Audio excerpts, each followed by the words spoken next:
Hello and welcome to confidence commerce classes myself Vivek Gupta.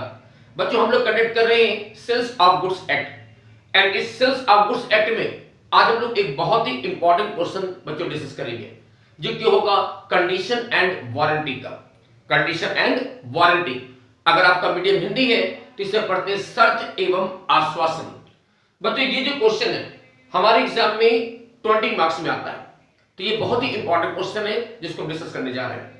तो बच्चों सबसे पहले देखें कि ये शर्त या आश्वासन या इंग्लिश में कहें कंडीशन एंड वारंटी, इसकी मीनिंग क्या होती है। तो बच्चों कंडीशन एंड वारंटी की मीनिंग को समझने के पहले ये समझ ले कि सोचिए हम लोग मार्केट से जब भी कोई ब्रांडेड प्रोडक्ट खरीदते हैं तो सोचिए कंपनी वाले सम टाइम हमें अपने प्रोडक्ट को देते हैं गारंटी और सम टाइम देते हैं वारंटी। वैसे तो प्रेजेंट टाइम में अब कोई भी कंपनी गारंटी नहीं देती, अब क्या वारंटी मिलती है, लेकिन कई सालों पहले गारंटी मिलती थी। तो बच्चों पहले सोचो कि गारंटी और वारंटी वर्ड में डिफरेंस क्या हो सकता है, गारंटी क्या होता है और वारंटी क्या होता है।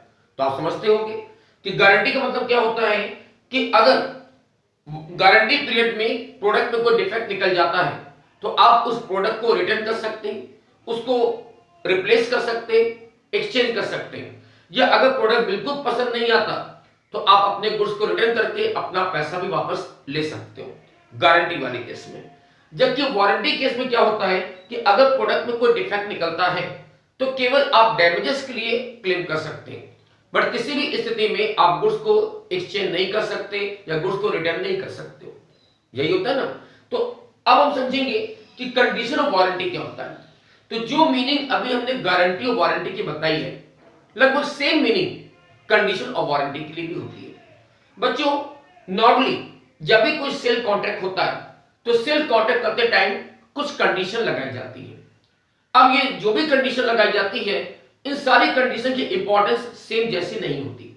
इनमें से कुछ कंडीशन बहुत इंपॉर्टेंट होती है जिनका कि सेल कॉन्ट्रैक्ट के लिए फुलफिल होना यानी पूरा होना बहुत जरूरी होता है, क्योंकि अगर वो कंडीशन पूरी नहीं होंगी तो ऐसे केस में कॉन्ट्रैक्ट वॉइड मान लिया जाएगा और ऐसे केस में buyer can return the goods and recover the price. Buyer अपने गुड्स को वापस करके अपना पैसा वसूल कर सकता है। तो ये जो इंपॉर्टेंट कंडीशन होती है जिनका पूरा होना बहुत जरूरी होता है सेल कॉन्ट्रैक्ट के लिए, वो कंडीशन कहलाती है हमारी कंडीशंस। वो हमारी कंडीशंस कहलाती है यानी शर्त कहलाता है। जबकि कुछ कंडीशन ऐसी भी होती है जिनका पूरा होना जरूरी नहीं होता है, और यानी अगर वो पूरी नहीं भी होती तो कॉन्ट्रैक्ट मेरा वॉइड नहीं होगा। यानी ऐसे केस में बायर गुड्स को रिटर्न नहीं करा सकेगा, बल्कि ऐसे केस में वो केवल डैमेजेस के लिए ही क्लेम कर सकता है। तो ये जो कम इंपॉर्टेंट वाली कंडीशंस होती है उन्हीं को हम बोलते हैं वारंटी। बात समझ आई कि वारंटी का मतलब कुछ ऐसी कंडीशन जो सेल कॉन्ट्रैक्ट के लिए बहुत जरूरी नहीं होती, और अगर वो ब्रेक हो जाए तो वहां मेरा कॉन्ट्रैक्ट वॉइड नहीं होता, बल्कि वहां पर केवल डैमेजेस के लिए ही क्लेम कर सकते हैं, बट आप अपने गुड्स को रिजेक्ट नहीं कर सकते हो। तो बच्चे देखो हमारे इस कॉन्ट्रैक्ट एक्ट में कंडीशन और वारंटी को कैसे डिफाइन किया गया। देखिए कि सबसे पहले कंडीशन क्या होता है, तो हमारा कॉन्ट्रैक्ट एक्ट कहता है कि a condition is a stipulation. बच्चों स्टिपुलेशन वर्ड का मतलब क्या होता है, बाउंडेशन, या हिंदी में कहें तो बंधन। बंधन यानी बाउंडेशन। कंडीशन क्या होता है, एक ऐसा बंधन है, एक ऐसा बाउंडेशन है which is the essential to the main purpose of the contract, जो कि हमारे कॉन्ट्रैक्ट के लिए क्या है, इसेंशियल है। कंडीशन एक ऐसा स्टिपुलेशन या एक ऐसा बंधन होता है जो हमारे सेल कॉन्ट्रैक्ट के लिए इसेंशियल है, यानी इसका पूरा होना बहुत जरूरी होता है।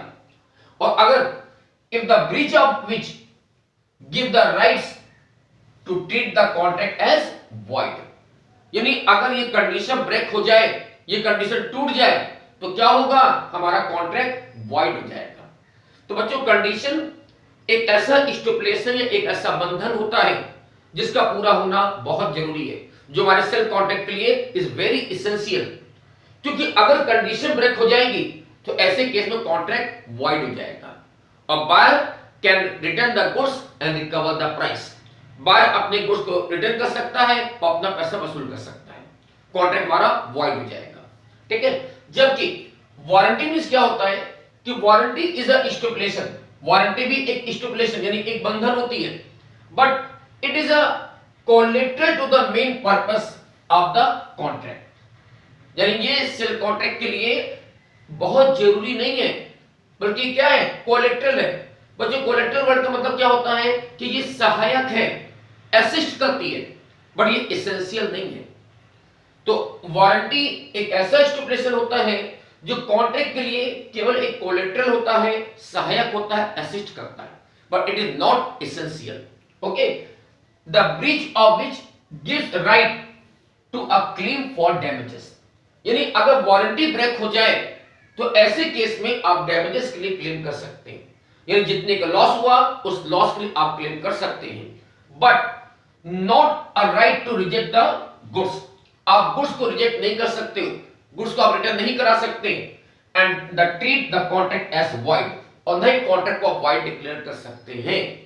बात समझ में आई कि वारंटी भी क्या होता है कि वारंटी एक ऐसा स्टिपुलेशन है या एक ऐसा बंधन है जो कि हमारे कॉन्ट्रैक्ट के लिए क्या होता है, कोलेटरल होता है, सहायक होता है, असिस्ट करता है। यानी वो एसेंशियल नहीं है, केवल सेल कॉन्ट्रैक्ट के लिए असिस्ट करता है, सहायक होता है। और अगर वारंटी ब्रेक हो जाए तो क्या होगा, केवल आप डैमेजेस के लिए क्लेम कर सकेंगे। क्यों डैमेजेस के लिए क्लेम कर सकेंगे, यानी जितना लॉस हुआ लॉस के लिए आप क्लेम करिए, बट किसी भी स्थिति में आप गुड्स को रिटर्न नहीं करा सकते और न ही कॉन्ट्रैक्ट को वाइड डिक्लेयर कर सकते हैं। बात समझ में आ गई कि कंडीशन क्या होती है और वारंटी क्या होती है। तो बच्चों इन शॉर्ट हम ये कह सकते हैं कि कंडीशन किसी भी कॉन्ट्रैक्ट के लिए एसेंशियल है, और अगर कंडीशन ब्रेक हो जाएगी तो कॉन्ट्रैक्ट हमारा वाइड हो जाएगा, और ऐसे केस में बायर गुड्स को रिटर्न करके अपना अमाउंट रिकवर कर सकता है। बट जो वारंटी होती है वो हमारे कॉन्ट्रैक्ट के लिए एसेंशियल नहीं है, बल्कि वो क्या है, कोलेटरल होती है, सहायक होती है। और अगर वारंटी ब्रेक हो जाए तो ऐसे केस में आप केवल डैमेजेस के लिए क्लेम कर सकते हैं, बट किसी भी स्थिति में आप कॉन्ट्रैक्ट को वाइड नहीं बना सकते और न ही गुड्स को आप रिजेक्ट कर सकते हैं। ओके, तो ये हो गए बच्चों मीनिंग हमारी कंडीशन एंड वारंटी की। अब देखो हमारे क्वेश्चन में रहेगा, क्वेश्चन पूछेगा एग्जामिनर कि कंडीशन और वारंटी में डिफरेंस क्या होगा। फिर कंडीशन एंड वारंटी में डिफरेंस क्या होगा, तो देखो बच्चों कंडीशन और वारंटी में क्या डिफरेंस हुआ, इसके लिए हमने 3 पॉइंट दिए आपसे। इसके डिफरेंस समझने के लिए हमने 3 पॉइंट दिए। नंबर फर्स्ट पॉइंट कहता है importance of the contract. Importance of the contract. अब बच्चों खुद सोचो कि कंडीशन और वारंटी इन दोनों में से ज्यादा इंपॉर्टेंट क्या है, कंडीशन या वारंटी। तो अभी आपने पढ़ा कि कंडीशन जो होती है वो हमारे कॉन्ट्रैक्ट के लिए एसेंशियल है, कॉन्ट्रैक्ट के लिए एसेंशियल है। इसका मतलब क्या हुआ कि कंडीशन जो है सेल कॉन्ट्रैक्ट के लिए ज्यादा इंपॉर्टेंट होती है, क्योंकि अगर कंडीशन ब्रेक हो जाएगी तो कॉन्ट्रैक्ट हमारा वॉइड हो जाएगा। तो condition is a more important for the sale contract, जबकि वारंटी इंपॉर्टेंट नहीं होती, क्योंकि अगर वारंटी ब्रेक होगी तो डैमेजेस के लिए क्लेम हो सकेगा, बट आप कॉन्ट्रैक्ट को वाइड नहीं बना सकते। ओके, तो कंडीशन ज्यादा इंपॉर्टेंट होती है। नंबर 2 कॉन्सिक्वेंसेस ऑफ ब्रीच, यानी अगर कंडीशन या वारंटी ब्रेक हो जाए तो इसका क्या इफेक्ट पड़ेगा। कंडीशन ब्रेक हो जाए तो क्या होगा और वारंटी ब्रेक हो जाए तो क्या होगा। तो बच्चों अभी आपने डेफिनेशन देखा कि अगर कंडीशन ब्रेक हो जाएगी तो क्या होगा, हमारा कॉन्ट्रैक्ट वाइड हो जाएगा। अब बच्चों कॉन्ट्रैक्ट वाइड होने का मतलब क्या हुआ कि बायर अपने गुड्स को रिटर्न करके अपना पैसा रियलाइज कर सकता है। बट अगर वारंटी ब्रेक होती है तो वहां पर केवल आप डैमेजेस के लिए क्लेम कर सकते हैं, बट आप कॉन्ट्रैक्ट को वाइड नहीं बना सकते, यानी आप अपने गुड्स को रिटर्न नहीं करा सकते। ओके, लास्ट पॉइंट देखिए, option of the treatment. Option of the treatment बच्चों हमारा लॉ कहता है कि कंडीशन ब्रेक को हम वारंटी ब्रेक मान सकते हैं। यानी अगर किसी केस में कंडीशन ब्रेक होती है तो बायर चाहे तो उसको वारंटी ब्रेक के रूप में एक्सेप्ट कर सकता है, यानी वो चाहे तो गुड्स रिटर्न न करके केवल डैमेजेस के लिए भी क्लेम कर सकता है, बट वारंटी ब्रेक को कंडीशन ब्रेक नहीं माना जा सकता।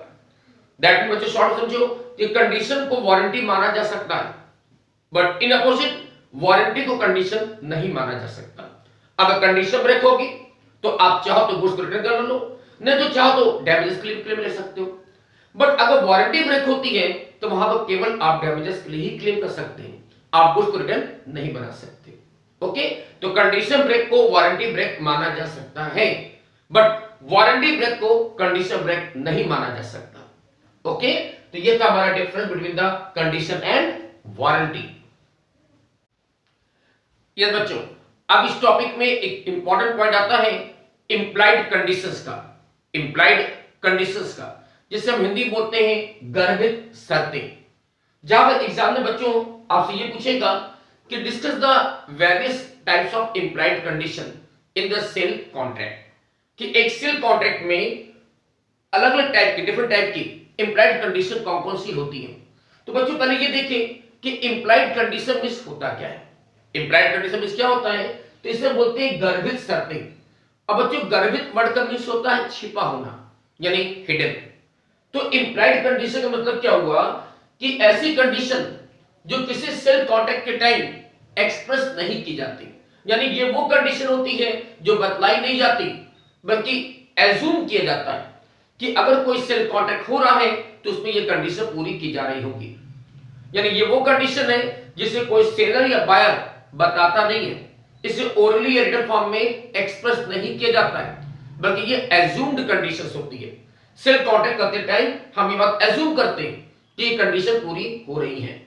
तो बच्चों एक सेल कॉन्ट्रैक्ट में इंप्लाइड कंडीशन कौन कौन सी होती है, आज हम लोग ये डिस्कस करने जा रहे हैं। देखिए बच्चों कि एक सेल कॉन्ट्रैक्ट करते समय ऐसी कौन कौन सी कंडीशन होती है जो कि हिडन होती है, लेकिन उसका पूरा होना बहुत जरूरी होता है, क्योंकि अगर कंडीशन ब्रेक हो जाएगी तो कॉन्ट्रैक्ट भी हमारा वॉइड हो जाएगा। तो देखिए एक सेल कॉन्ट्रैक्ट में कौन कौन सी इंप्लाइड कंडीशन होती है। तो नंबर फर्स्ट मैंने आपको दिया है condition as to title. Condition as to title Hindi में कहते हैं स्वत्व संबंधी शर्त।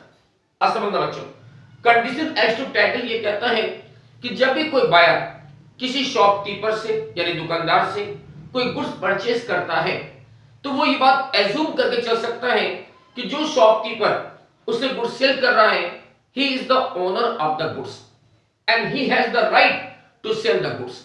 जब भी बच्चों हम लोग किसी दुकानदार से या किसी शॉपकीपर से गुड परचेज करते हैं तो सोचिए कभी हम उससे ये बात पूछते हैं क्या कि आप इस गुड्स के ओनर हो कि नहीं हो, आपको गुड्स सप्लाई करने का या बेचने का राइट्स है क्या, क्या ये बात मुझसे पूछते हैं क्या? नहीं पूछते ना। नॉर्मली हम लोग क्या करते हैं, किसी भी शॉप में गए और गुड्स परचेज कर लेते हैं। क्यों?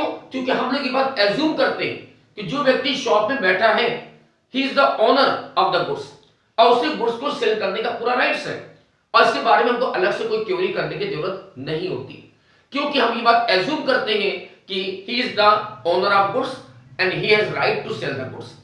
तो बच्चों अगर सेल हो जाने के बाद अगर हमको ये पता चलता है कि जिस शॉपकीपर से मैंने गुड परचेज किया था उसे ओनरशिप नहीं थी उसके पास या उसे सेल करने का राइट्स नहीं था, तो ऐसे केस में कंडीशन ब्रेक मानी जाएगी और बायर अपने गुड्स को रिटर्न करके अपना पैसा वसूल कर सकेगा।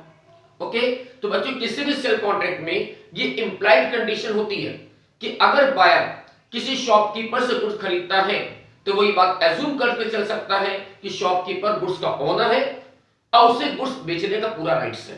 इसके लिए उसको अलग से कोई क्वेरी या कोई जांच पड़ताल करने की जरूरत नहीं होती, वो एज्यूम कर सकता है कि उसे वो व्यक्ति गुड्स का ओनर है और उसे माल बेचने का पूरा राइट्स है।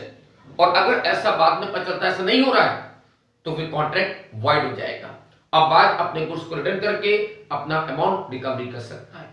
ओके, तो मेरी फर्स्ट इंप्लाइड कंडीशन आती है कंडीशन एज टू टाइटल, यानी टाइटल के बारे में आपको कोई क्वेरी करने की जरूरत नहीं है। टाइटल के मामले में आप एज्यूम कर सकते हो कि जो शॉपकीपर है उसके पास गुड्स की टाइटल है। Okay, next one sale by descriptions, यानी वर्णन द्वारा विक्रय की दशा में। बच्चों समटाइम ऐसा होता है कि किसी सेल कॉन्ट्रैक्ट के टाइम किसी भी वजह से बायर गुड्स को आइडेंटिफाई नहीं कर पाता है। जैसे मानिए एज्यूम करिए कि वो गुड्स प्रेजेंट टाइम में अभी शॉप में या शोरूम में अवेलेबल नहीं है, वो गुड्स अभी सेलर के पास गोदाम में रखा हुआ है। अब बायर उसको तुरंत आइडेंटिफाई नहीं कर पाता है और ऐसे गुड्स को सेलर डिस्क्राइब करके बेच रहा है। वो बताता है सर मेरे गुड्स में वो क्वालिटी है, ये क्वालिटी है, वो क्वालिटी है। तो ऐसे मामले में लॉ कहता है कि गुड्स में फिर वो क्वालिटी होनी चाहिए जैसा डिस्क्रिप्शन दिया गया था, जैसा सेलर ने डिस्क्राइब किया फिर वो क्वालिटी गुड्स में होनी चाहिए। अगर वो क्वालिटी गुड्स में नहीं होती तो भी इंप्लाइड कंडीशन ब्रेक मानी जाएगी और ऐसे केस में भी बायर गुड्स को रिटर्न करके अपना अमाउंट रिकवर कर सकता है।